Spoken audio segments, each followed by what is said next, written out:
Number one, did Adam Waldman, while acting as an agent for Mr. Depp, make the following statements? A, Amber Heard and her friends in the media use fake sexual violence allegations as both a sword and shield, depending on their needs. They have selected some of her sexual violence hoax facts as a sword, inflicting them on the public and Mr. Depp. B, quite simply, this was an ambush, a hoax. They set Mr. Depp up by calling the cops, but the first attempt didn't do the trick. The officers came to the penthouses, thoroughly searched and interviewed, and left after seeing no damage to face or property. So Amber and her friends spilled a little wine and roughed the place up, got their story straight under the direction of a lawyer and publicist, and then placed a second call to 911. In determining whether any of the statements in the op-ed are false and defamatory as to Mr. Depp, you must read the statements in the context of the op-ed as a whole. This means you may not seize on any one word, phrase, or image, or consider only one particular statement, phrase, or passage in isolation. In determining whether any of Mr. Waldman's statements are false and defamatory, you must read those statements in context as a whole. This means you may not seize on any one word, phrase, or image, or consider only one particular statement, phrase, or passage in isolation. Let's revisit the objective facts of this Waldman statement. Well, let's deal with the facts of the lawyer and publicist. We already know that on the oath, Amber Heard had actually admitted to the officers, I refuse to cooperate at this time at the advice of my attorney. Okay. Did you? Why would your attorney give that your advice? Publicist that night? No. In regards to the publicist, she testified in the VA case. I didn't even have a lawyer. I didn't call my publicist. However, in the UK, she actually did testify that she did contact a publicist, and the judge even made note of this, but says that it's of not that much importance. That's the lawyer and publicist out of the way and done. Now let's recount all the timeline bit by bit. Remember, as the judge did tell the jury, they're not supposed to take each and every statement and make a determination that they were supposed to look at it in context. So I'm going to try and look at it in context with the evidence available to me. Please note that as I recount all of this, most of this evidence was not brought in for the jury to consider for so many different legal reasons or whatnot. I do not know. But these are the evidence as I have them. It has been proven that the first call was placed at 8:30. Communications does show that Ayo was making attempts to make the call at 8:18. However, on the incident report, it wasn't created or started until 8:30. According to communications again, Raquel was confirming with Ayo whether he had made the call or not.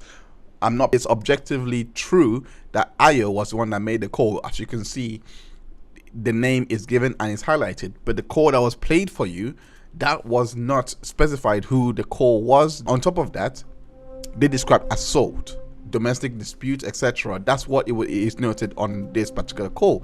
However, in the previous call, it is being described as screaming. Now let's let common sense prevail for a second, because it's a lot more understandable that a second call being placed in LA describing assault, etc. would warrant a quicker response than another one that's being placed out of state and it's only detailing screaming. At 6:15 or 6:35, I'm too sure, let's just say 6 o'clock, Depp was mentioning Bruce Whitkin, saying that he was going to break up with Amber Heard.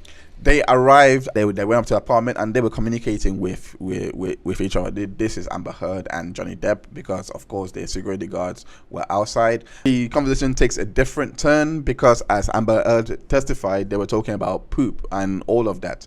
This is corroborated by Kevin Murphy. According to the closing submissions, 7:46, there was phone records of Amber Heard and Johnny Depp trying to reach out to Kevin Murphy. During this call, Depp had asked him to tell Amber about the incident that Kevin told him a month prior. This would be the poop incident that she was making reference to, but of course she didn't say who she was talking to, but she made it seem as if it was just her and Johnny that were talking about it, which of course isn't the case, because of course Kevin Murphy did not testify in VA, but in the UK he actually does note that they were talking about this. She did tell him that this was an harmless prank, that this was what she was telling him a month ago. Remember, this also corroborates with Starling Jenkins, who says in as much that she told him that it was an horrible practical joke that's gone wrong, basically.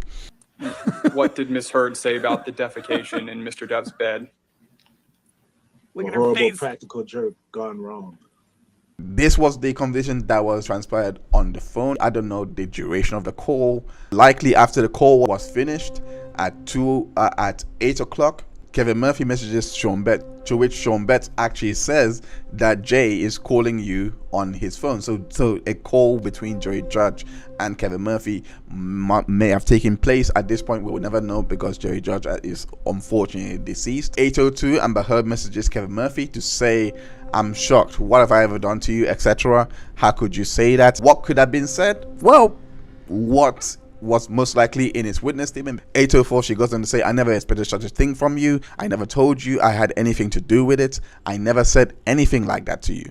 And you know it. I just can't understand and what you have against me that would make you lie against me in such a way.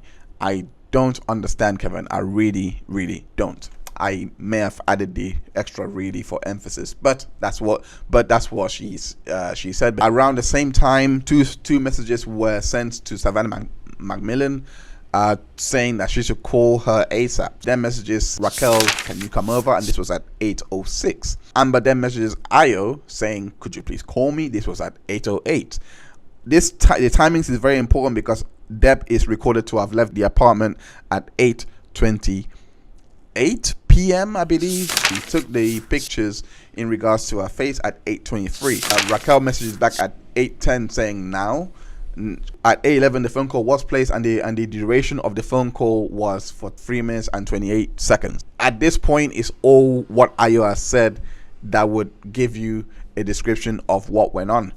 She put me on speakerphone, so I was talking to both of them. He just stopped by to pick up some of his stuff. And he has a theory that either he wants to ask you about, or and I said, "Okay, sure.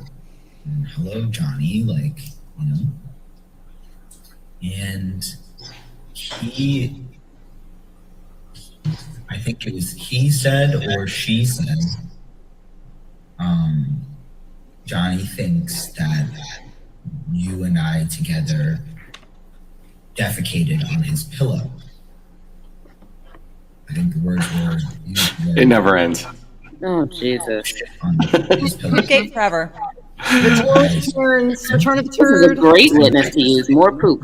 I was laughing, she was laughing, and when I realized that he was serious, I was like, okay, look, you know, first of all, I wasn't there that day. And so he got very agitated by the fact that she and I thought it was funny. And he started to get more and more agitated, and like there was shit in his away.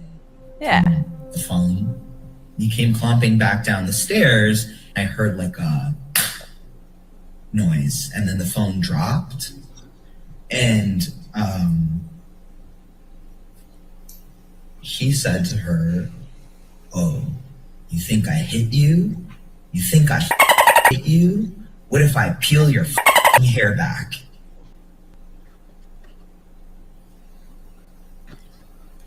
And then I heard the phone drop again, and then I heard her scream. I remember her screaming. And I hung up the phone, and I called Raquel immediately because I know that she lives one door away, and her and her boyfriend Josh, who's a big dude, would be able to get there the fastest. And I called her, texted her right away, and I hung up with her and immediately called 911. At 8:15, he does text Raquel, ask her if she is at ECB, etc. 8:18 says he's calling 911, and then Kevin Murphy responds to Amber Heard at this point at 8:20, saying, first of all, I did not even go directly to Jay about our conversation. He was told by someone else, and then he questioned me days later, so I had to answer.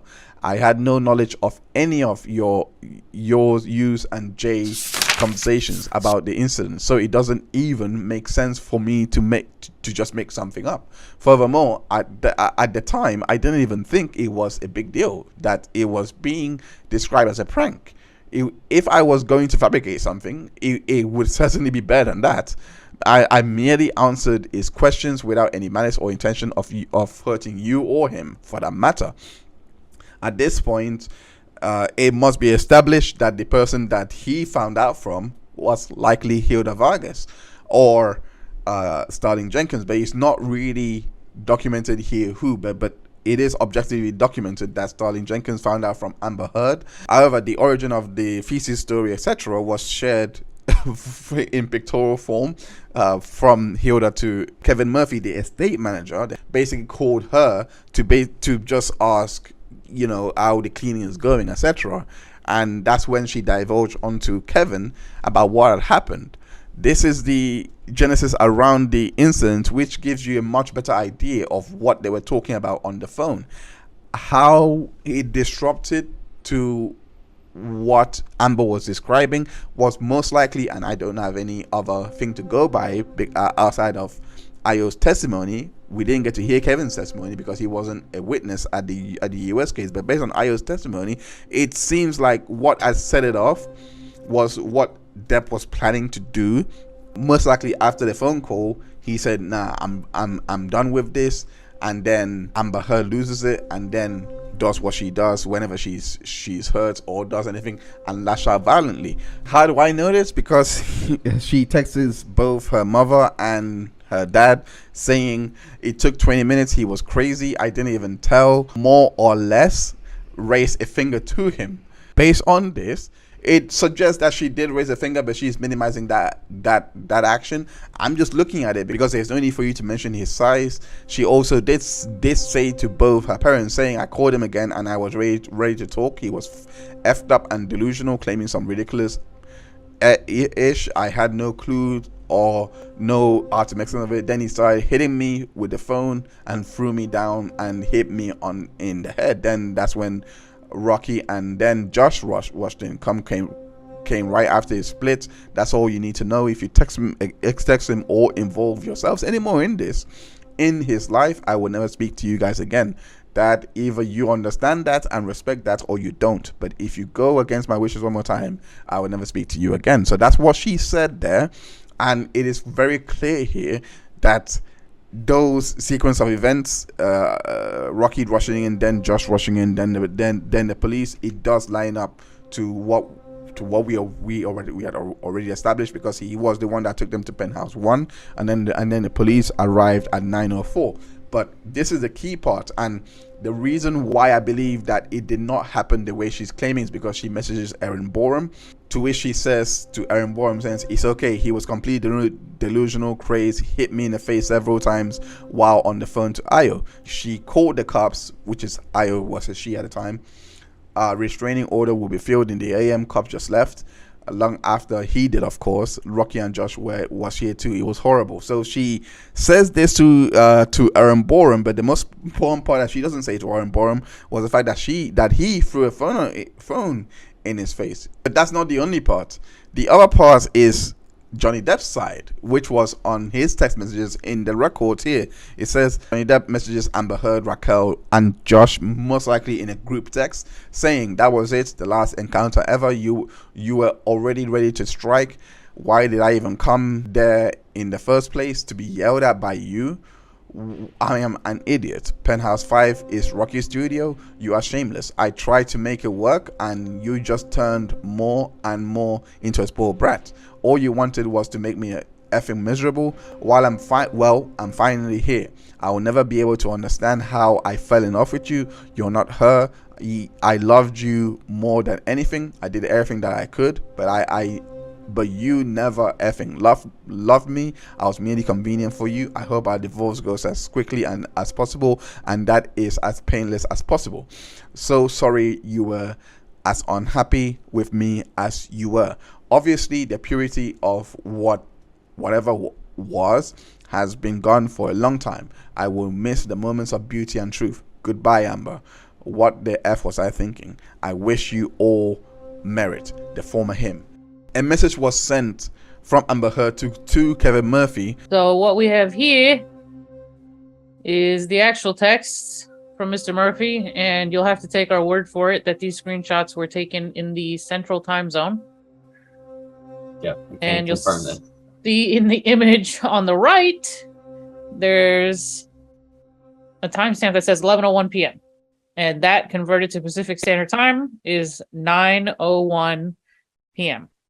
Which says, you literally told Johnny in front of me that I told you it was a prank, and now you want to explain? How could you? That was a complete lie, and you know it. You cannot look at me in you cannot look me in the eye and tell me we had that conversation. I cannot believe you.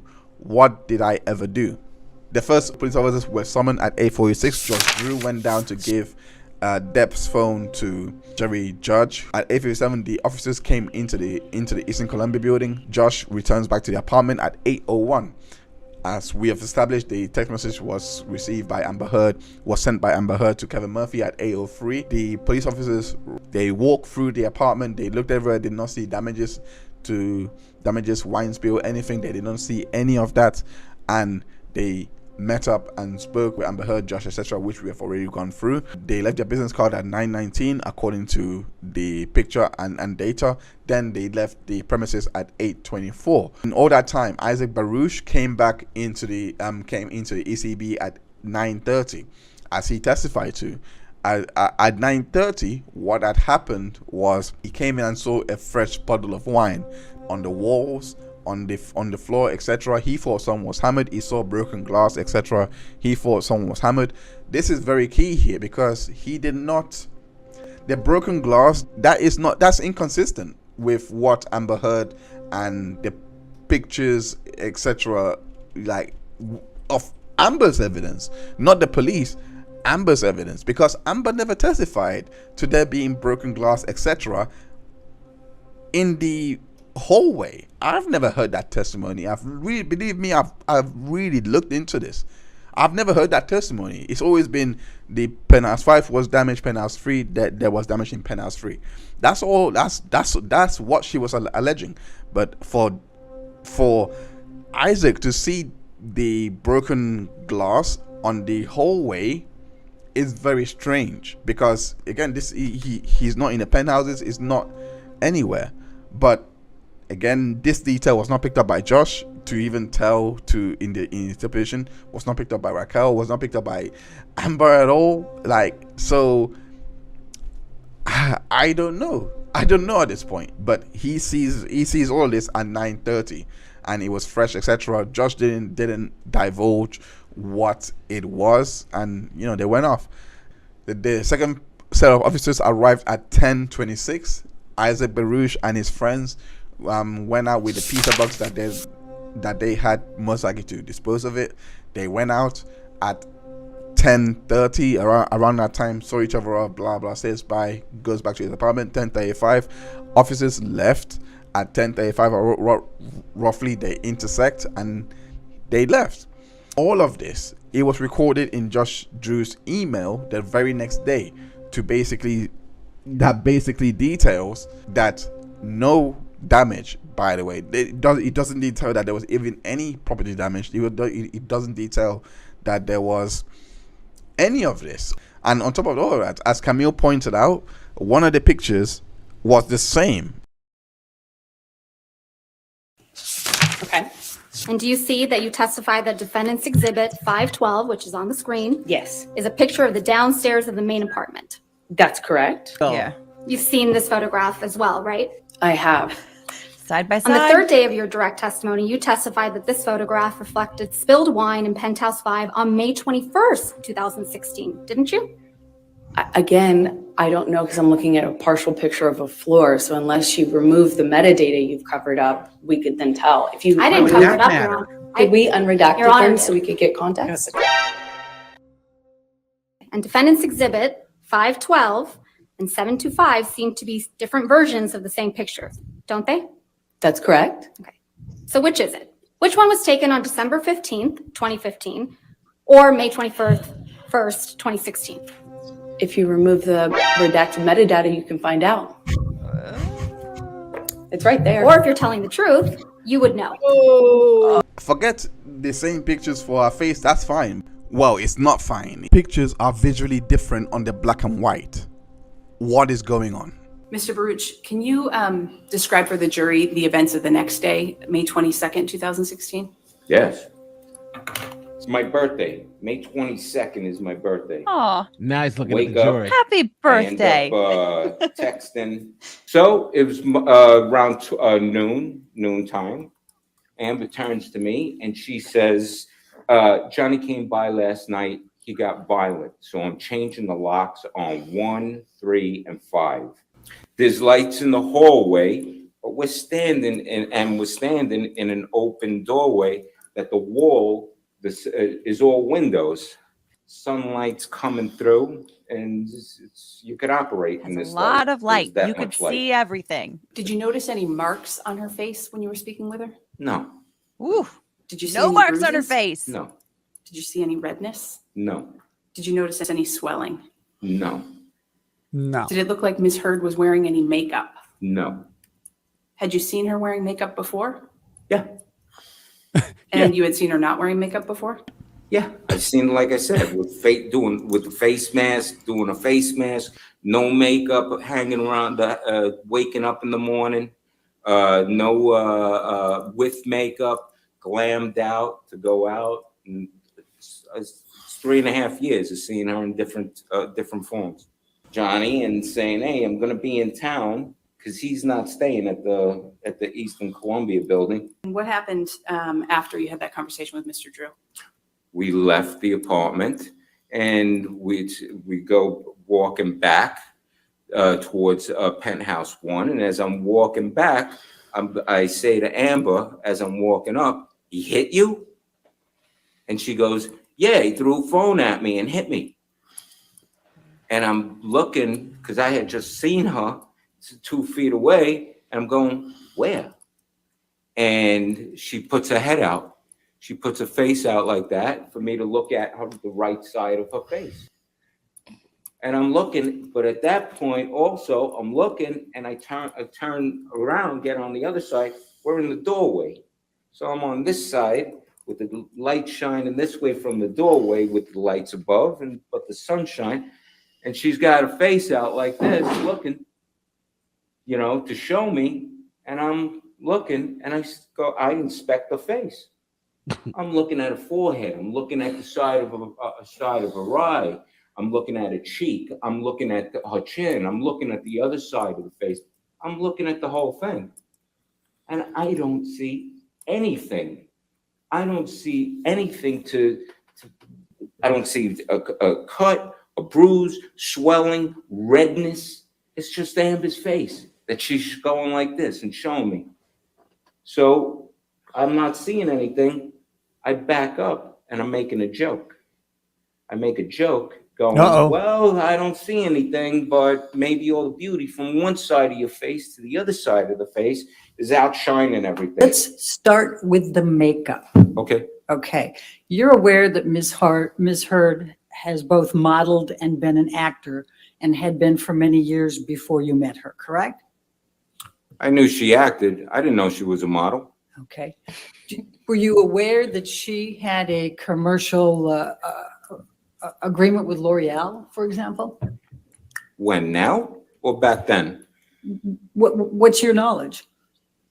I don't know any of that. Okay. Have you ever been with Ms. Heard when she has put makeup on? I've been in the room, yeah, when makeup was getting put on her, yeah. Have you ever been with Ms. Heard in her bathroom or anything when she's applying her makeup in the morning? No. Okay. Are you familiar with Amica cream? What is it? Amica? Amica? Yes. No. Okay. Do you know what type of foundation Ms. Heard uses? Oh, come on. No. Do you know what type of concealer Ms. Heard uses? No. Do you know what type of tint Ms. Heard uses? I have no clue. Do you know what types of powders Ms. Heard uses? You guys called it about the testimony or the So cross on makeup. when you're saying that you didn't notice any makeup, would it be fair to say that you yourself are not familiar with what type of makeup Amber Heard You can uses still on a tell daily if somebody's basis? not wearing makeup in person. And he's an I don't know artist what that she pays uses attention on a to daily detail. basis. You said that she wore makeup, so that could have changed a bit. So I want to ask this. If you're already wearing makeup before something hits you, or, you know, before you get punched, would the makeup that you're wearing impact that in any way? Would it, you know, would it change things? What would happen? Yeah, it depends on if the impact was enough to wipe off some of the makeup. But I've got makeup on right now. If you punched me in the face, the makeup can't cover up swelling. You probably would see a little bit of redness. If you hit me in a way where it kind of scythed and wiped off my makeup, I would expect to see the beginning of some bruising. So like the bluish, purplish kind of phase of a bruise. And it really entirely depends on if the impact removed some of the makeup. But point of what I'm saying is, if she's wearing makeup and she got struck in the face, there is a possibility that some of that makeup is covering up the beginning stages of the bruising. But what you don't see in this picture to any significant degree, which if someone punched you in the face or like full force threw something at your face, you should see that's a fair bit of force. And as a result, you should see a moderate to like reasonable degree of visible swelling. And what you don't really see is asymmetric swelling of the right side over the left side. Could that be the lighting and the angle? Maybe. But based on this picture, you just don't see the degree of swelling that I would expect to see for a patient who's been hit in the face. And again, this is just my experience, my opinion, having seen people who've been hit in the face for the last, 10 plus years. Understood. This is 11:53. I would say 3 to 4 hours after the event. What do you think of this? So both above the eye on the upper eyelid and kind of circumferentially around, and then also underneath the eye on her right, the downside of our screen, there's some redness. I don't see any cuts or scrapes, and I don't see any bruising. So and also I don't see significant swelling. So it's really hard to know why that redness is there. But there's, see redness around her eye. Okay. So what do you think could have potentially caused the redness around the eye? It's hard to see her other eye. So I don't know about you, but when I cry, my eyes get red and puffy, like kind of all around my eyes. So it could be kind of a host of things. The thing that's interesting, the thing that's actually relatively interesting about this is all of those surfaces of her eye are at a different depth away from something that, even if you hit her from the side or you hit from the front, if it's a fist, really, it's hard to imagine was that from a cell phone? Because a cell phone is not going to contact all of those parts of her face at once, because there's different depths to where those surfaces lie. Yeah. When you say was that from a cell phone, what do you mean, like the picture was taken from a cell phone, or the cell phone hit her? I'm questioning whether it was something that was a flat surface that struck her face, because it's a little bit harder to produce that pattern if it's a flat surface that's striking the face. Okay. Or the area around the eye. It would have to be something that was curved, I would think, that could make that kind of a mechanism. Now, she submitted this in for evidence, but she never used it in trial. But you can see what's happened with the eye. What do you think is going on here? Yeah, this is from the same incident that we were just looking at. My best guess would be this is probably the next day. Absent any kind of concrete context, it's really difficult to say. But if we assume that this is a picture that's either at the same time as the pictures we were just looking at, where she's got kind of that C-shaped redness around her eye, here's what I would, and again, I come from a place of like objective curiosity. The part to me that does not necessarily make any sense, in that initial picture that you just showed me, the redness was on the upper eyelid and around here.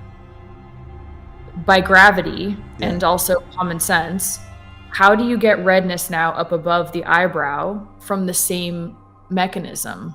The redness doesn't go this way. The redness usually will kind of stay and then resolve over a couple of days. And then any bruising that develops in the same area will kind of by gravity sink lower. But this to me, does not look consistent with the areas of redness in the last picture that we looked at, because this is redness that's up above the eyebrow now. Okay. So my statement would be, I'm not sure what caused this, but it does not necessarily, I would not assume that this is consistent with the last picture, because the area of redness or early bruising is in a different place. Understood. This picture caused me a lot of headaches as well, because I was like, like, you know, she's introduced a lot of pictures with metadata on it that she said that, you know, is crucial to her case, but this one has no data. So I was like, it's a bit strange, but okay, it's your prerogative, I guess. Moving on to the 27th, the infamous day, you know, and okay. She is now in the courthouse, and she has so let's zoom in on her face on that. Yeah, let me, because there's a piece of this that brings me some question and some concern. So as you get in closer, initially what we saw was redness up here and up around the under eye skin. Redness is from focal trauma. It's from a cut or a scrape or from a slap to the face. Redness doesn't move by gravity. Bruising, the blood that's underneath the skin, will sink with gravity. So like if you hit me here, that blood and the bruising is going to settle out down this direction.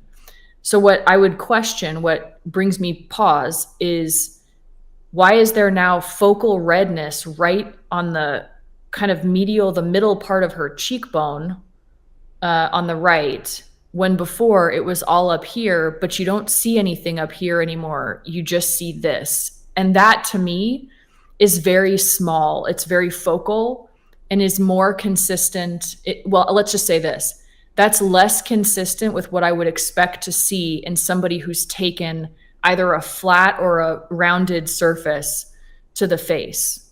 Like you also, interestingly enough, don't see really any swelling. Really, all you see is kind of pinpoint redness, which again is not the typical pattern that you see of the evolution of people who've been punched or kicked or hit in the face. Okay. So honestly, that looks a little bit like a zit to me, or like an injection site or something. That doesn't look like what a typical facial bruise after a facial assault looks like.